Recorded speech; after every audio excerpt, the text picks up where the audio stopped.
দেখো 16 নম্বর অঙ্কটা আমাদের কি বলেছে, যে মডিউলাস জেড এর মান যদি 1 এর সঙ্গে সমান হয় তাহলে জেড মাইনাস 1 এই বিন্দুটা কোথায় অবস্থিত? সরলরেখায় অবস্থিত, না জটিল তলে অবস্থিত, নাকি বাস্তব অক্ষের উপর অবস্থিত, নাকি সার্কেলের উপর অবস্থিত? এই চারটে অপশনের মধ্যে কোনটা আমাদের উত্তর বলতে হবে, তাই তো? তাহলে এখানে মডিউলাস জেডটা আমাদের কত বলেছে? মডিউলাস জেড এর মান 1। আচ্ছা, জেড একটা জটিল রাশি, এটাকে আমরা লিখতে পারি এক্স প্লাস আই ওয়াই, তাই তো? এবার আমাদের উত্তর চেয়েছে জেড মাইনাস 1 এই বিন্দুটা কোথায় অবস্থিত। তাহলে এটা যদি আমরা ডব্লিউ ধরি, তাহলে নিশ্চিত আমরা ডব্লিউ সমান কত বার করি, জেডের মানটা যদি এখানে আমরা বসিয়ে দিই তাহলে পাবো x plus i y minus 1। যদি এখান থেকে আমরা বার করলাম ডব্লিউ প্লাস 1 সমান কত, জেড। এখানে একই রকমভাবে ওয়ানটা এদিকে নিয়ে আসে, ডব্লিউ প্লাস 1 সমান এক্স প্লাস আই ওয়াই, তাই তো? এখানে মডিউলাস যদি আমরা লাগাই দুদিকেই, তাহলে এখানে মডিউলাস ডব্লিউ প্লাস 1 সমান কত, মডিউলাস জেডের মান কত, 1। তাহলে এখানে একটা জিনিস খেয়াল করো, ডব্লিউ প্লাস 1 এর যদি মডিউলাস বার করি কত হবে, root over x square plus y square, তাই তো? তাহলে এখানে x square plus y square তার রুট সমান কত, 1। X square plus y square সমান কত, এদিকে স্কোয়ার করে 1। তাহলে এটা কিসের সমীকরণ একটা, এটা একটা সার্কেল সমীকরণ। তার মানে অপশন ডি হবে আমাদের সঠিক উত্তর। 17 নম্বর অঙ্কটা কি বলেছে,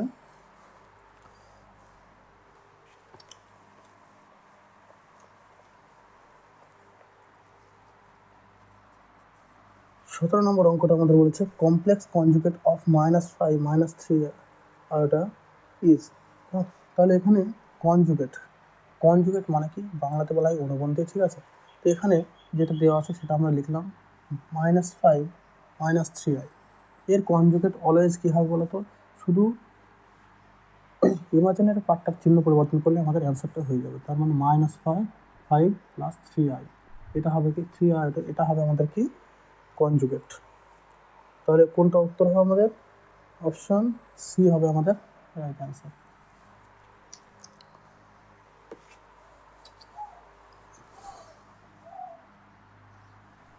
18 নম্বর কোশ্চেনটা কি বলেছে, which of the following is correct, কোনটি সঠিক? Sum of two complex conjugate is real, sum of two complex conjugate is real. তাহলে আমরা একটা কনজুগেট নেব, এ প্লাস আইবি যদি হয় তার কনজুগেট কী হবে, এ মাইনাস, তাই তো?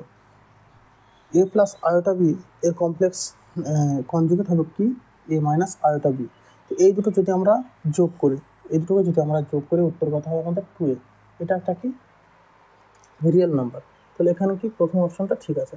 বি নম্বর অপশন কি বলেছে, sum of two complex conjugate is purely imaginary তো হতেই পারে না, কারণ এখানে কোনো আয়োটার অস্তিত্ব নেই।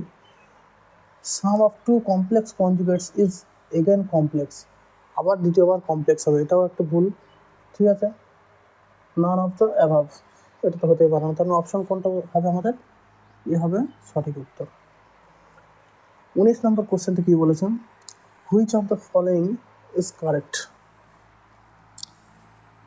19 নম্বর কোশ্চেনটা কি বলেছে, which of the following is correct, product of two complex conjugate is real, product of two complex conjugate is real.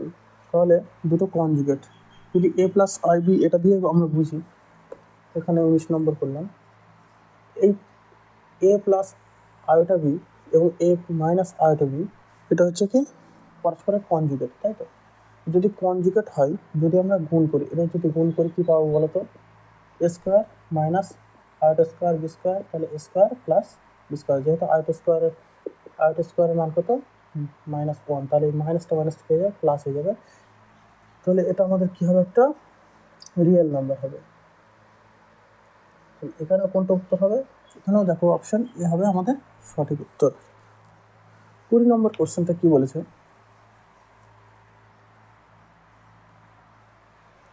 20 নম্বর কোশ্চেনটা বলেছে যদি এ সমান আইবি এবং এ বি রিয়েল নাম্বার হয় দেন দ্য ইকুয়ালিটি পসিবল, কোনটা সম্ভব? তাহলে কোশ্চেনটা কি আছে, এ সমান আইটা বি, সেখান থেকে বলছে কোনটা সঠিক। দেখো এখানে যদি আমরা বাদিক ডান দিক হিসাব করি, যদি আমরা একটা জেড একটা জটিল রাশি হলে তার আকার কি সাধারণত এক্স ওয়াই প্রকাশ করি আমরা এক্স প্লাস আয়োটা ওয়াই, তাই তো? তো এই জটিল রাশিগুলোকে আমরা বাঁদিকে একই রকমভাবে প্রকাশ করি। তাহলে এখান থেকে আমরা সরাসরি কি লিখতে পারি, এ প্লাস আয়োটা ডট জিরো। এখানেও কি বলতো, এখানে তো রিয়েল পার্টটা নেই, সেটা কি লিখবো জিরো, কিন্তু কত আয়োটা বি। তাহলে বাদিক ডান দিক যদি আমরা তুলনা করি, এ সমান নিশ্চিত কত জিরো, বি সমান নিশ্চিত কত হবে জিরো হবে। তাহলে দেখো অপশন বি এর সঙ্গে আমাদের মিলে যাচ্ছে, এ সমান বি সমান জিরো। তাহলে সঠিক উত্তর হবে অপশন বি। পরের কোশ্চেনটা কি বলেছে,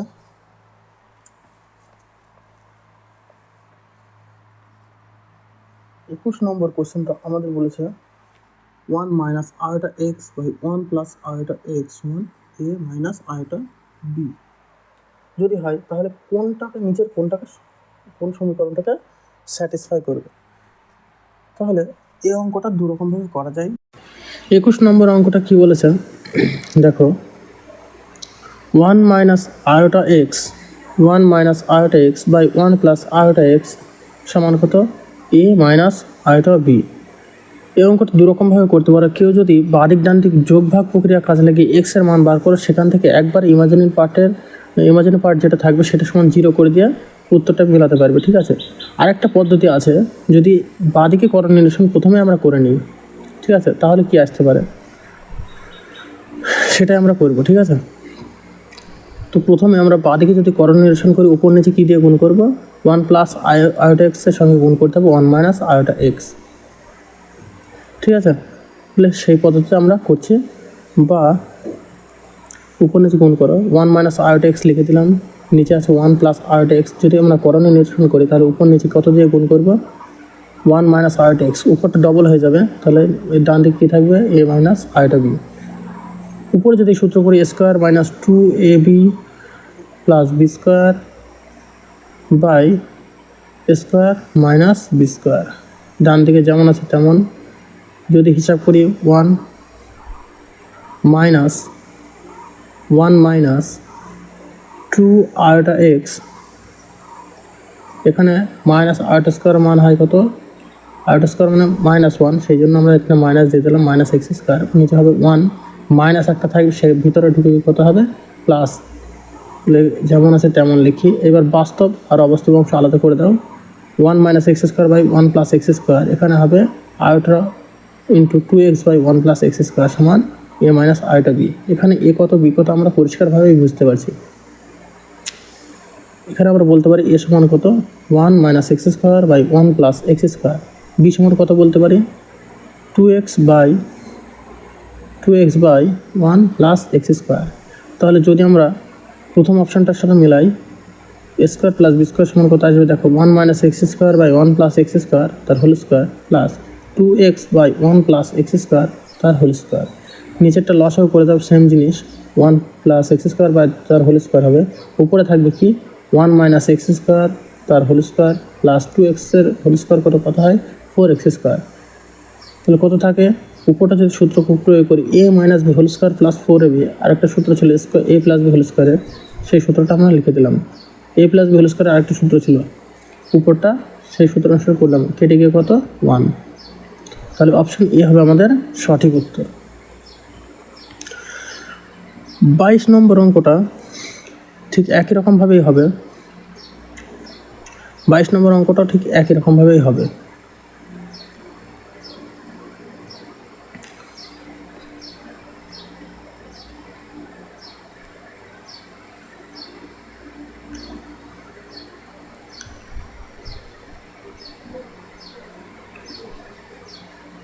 বাইশ নম্বর অঙ্কটা আমাদের কি বলেছে,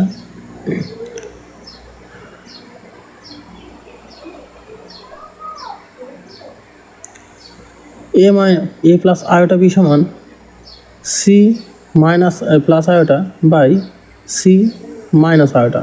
তাহলে এখানেও আগের মতো করে করণ নিরসন করবো, ডান দিকটাকে যদি করণ নিরসন করি কী আসবে বলো তো, এখানে উপর নিচে সি মাইনাস আয়োটা দিয়ে প্লাস আয়োটা দিয়ে গুণ করতে হবে, তাহলে উপর নিচে যখন গুণ করা হবে সি প্লাস আয়োটা নিচে নিলাম, উপরে ডবল হয়ে যাবে, সেজন্য আমরা কী লিখলাম একবার স্কোয়ার করে দিলাম, উপরে স্কোয়ার করলে সি স্কোয়ার প্লাস 2ab, তাই তো, প্লাস বি স্কোয়ার, নিচে স্কোয়ার মাইনাস বি স্কোয়ার, উপরে দেখো কি আসবে সি স্কোয়ার, এখানে হবে আর এটা 2c মাইনাস 1, তাহলে নিচে থাকবে সি স্কোয়ার, এখানে দুটো মাইনাস হয়ে যাবে, একটা ভিতরে মাইনাস একটা আরেকটার মাইনাস, তাহলে কি কত হবে প্লাস হয়ে যাবে।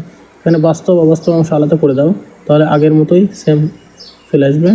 এখান থেকে যে বলতে পারি আমরা এ সমান কত, c square minus 1 by c square plus 1, b সমান কত বলতে পারি 2c by c square plus 1। উত্তর চেয়েছে কত, এ স্কোয়ার প্লাস বি স্কোয়ার সমান কত, তাই তো আগের মতো করেই হিসাব আসবে একদম, এ টু জেড সব সেম। নিচে আসবে সি স্কোয়ার প্লাস 1 তার হোল স্কোয়ার, উপরে আসবে কত সি স্কোয়ার মাইনাস 1 তার হোল স্কোয়ার, এখানে আসবে 2c হোল স্কোয়ার। আচ্ছা এখানে 2c হোল স্কোয়ার করলে কত হয় 4c স্কোয়ার লিখে দিলাম, এটা যেমন আছে। তাহলে a minus b whole square plus 4ab সূত্র কি a প্লাস বি হোল স্কোয়ারের, তাহলে এখানে স্কোয়ার করে দিলাম, নিচে যেমন আছে তেমন লেখো, কেটে গিয়ে কত আমাদের উত্তর 1। অপশন ডি হবে আমাদের সঠিক উত্তর।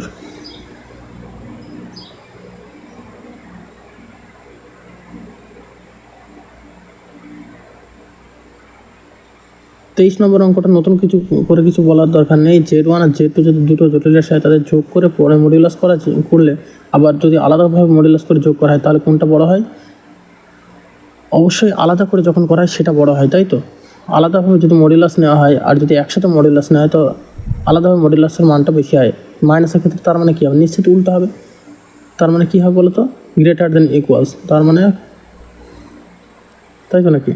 আচ্ছা এটা যদি হয় তার মানে অপশান সি হবে আমাদের সঠিক উত্তর।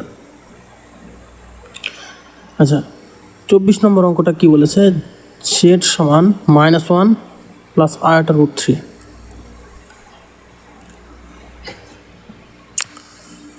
তো এখানে যখনই অ্যামপ্লিটিউডের মান আমাদের বার করতে হবে, প্রথম আমরা বিন্দু আকার লিখে নেব -1, তাহলে এই বিন্দুটা কোন পদে অবস্থিত, দেখো মাইনাস আছে আর এটা কি প্লাস, মাইনাস প্লাস হয় কোন পদে, দ্বিতীয় পদে, তাই তো। তাহলে আমাদের জানা আছে কোন পদে কি হয়, মানে এখানে ট্যান থিটা যদি আমরা বলতে চাই, ট্যান থিটার মানটা কী লিখবো, জাস্ট সংখ্যাগুলো নিয়ে নেব √3/1, তাহলে এখানে ট্যান 60-এর মান হবে, তাহলে থিটা সমান কত 60 ডিগ্রি। দেখো এবার যখন মডুলাসের মান যাবে আমরা যে সূক্ষ্মকোণটা বার করব সেই মডুলাসের সূক্ষ্মকোণটা কী নেব, প্রথম পদে হবে প্লাস থিটা, চতুর্থ পদে হবে মাইনাস থিটা, দ্বিতীয় পদে পাই মাইনাস থিটা, তৃতীয় পদে হবে -5 প্লাস থিটা। তাহলে এই বিন্দুটা কোথায় অবস্থিত, এই বিন্দুটা দ্বিতীয় পদে অবস্থিত, তাই তো। তাহলে যা অ্যান্সার আসবে সেখান থেকে পাই থেকে আমার সেই বিন্দুটা বাদ দিলে হয়ে যাবে সেই কোণটা। তাহলে এখানে 60 ডিগ্রি মানে পাই/3, তাহলে পাই-পাই/3, তার উত্তর কত হবে আমাদের 2π/3। এটাই হবে আমাদের অ্যামপ্লিটিউড। অপশান ডি হবে আমাদের সঠিক উত্তর।